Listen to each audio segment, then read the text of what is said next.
Feliz 2015 a todos los asturianos, los que viven aquí y los que habitan las Asturias de fuera de Asturias, los que en cualquier lugar del mundo convierten su hogar en una embajada de nuestra tierra.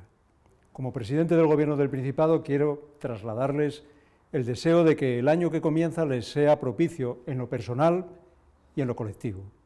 No soy amigo de triunfalismos ni de frases jactanciosas. Estos 12 meses que ahora concluyen han servido para reducir el número de parados en algo más de 5.000, pero 2014 se despide con aún 98.056 personas desempleadas. Es a esas personas a quienes nos debemos de dedicar con mayor ahínco porque son las que soportan las consecuencias más dramáticas de una crisis que aún recorremos. Por todas ellas y por sus familias se esfuerza cada día el Gobierno que presido.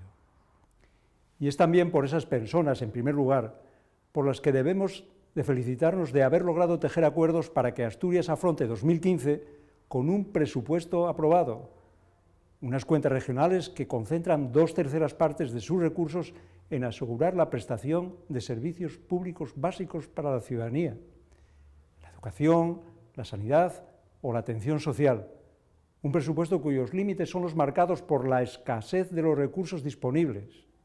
Como político, como ciudadano y como persona, una de las virtudes que más valoro es la honestidad. Y creo que pocas acciones son menos honestas que trasladar el mensaje de que todo es posible, sabiendo que no es así.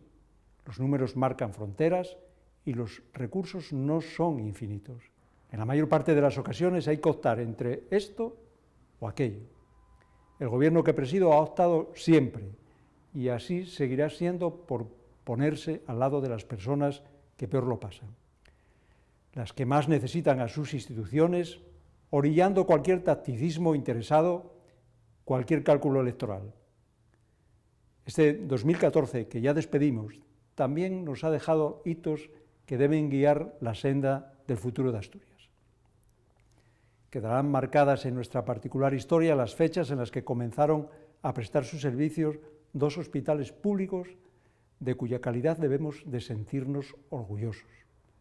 El Hospital Universitario Central de Asturias y el nuevo Hospital Vital Álvarez Builla de Mieres, 2 centros que nos ayudan a definirnos como comunidad, porque la defensa de una atención sanitaria pública y de calidad ya se ha convertido en uno de nuestros rasgos definitorios como colectividad. Despedimos el año también con algunas noticias esperanzadoras, como la conclusión de la autovía del Cantábrico, con la puesta en servicio de su último tramo pendiente. No podemos perder de vista, no obstante, que aún quedan por concluir infraestructuras troncales que no son un fin en sí mismas, sino medios al servicio de la actividad y de la reactivación económica. Es el caso de la autovía del suroccidente, la conexión ferroviaria de alta velocidad con Madrid o las conexiones del puerto de Gijón. Una vez despejada la amenaza de cierre de Alcoa en su factoría de Avilés, debemos de ponernos inmediatamente a trabajar para definir un marco energético estable en España que evite la incertidumbre permanente a la que se ven sometidas empresas y trabajadores de la industria asturiana, porque nada hay que desincentive en mayor medida las necesidades de inversión y de modernización empresarial. Disfrutemos de este último día de 2014 que, como decía, también ha tenido aspectos positivos. Hagámoslo teniendo claro que juntos podemos superar las fuerzas de la desunión, de la desigualdad y de la desmoralización social. Nuestra comunidad sigue reclamando ese gran esfuerzo colectivo para superar la recesión y recuperar la prosperidad. 2015 debería ser un gran año si no cedemos a la tentación del desánimo y todos elevamos la mirada para luchar por una Asturias mejor. Feliz 2015.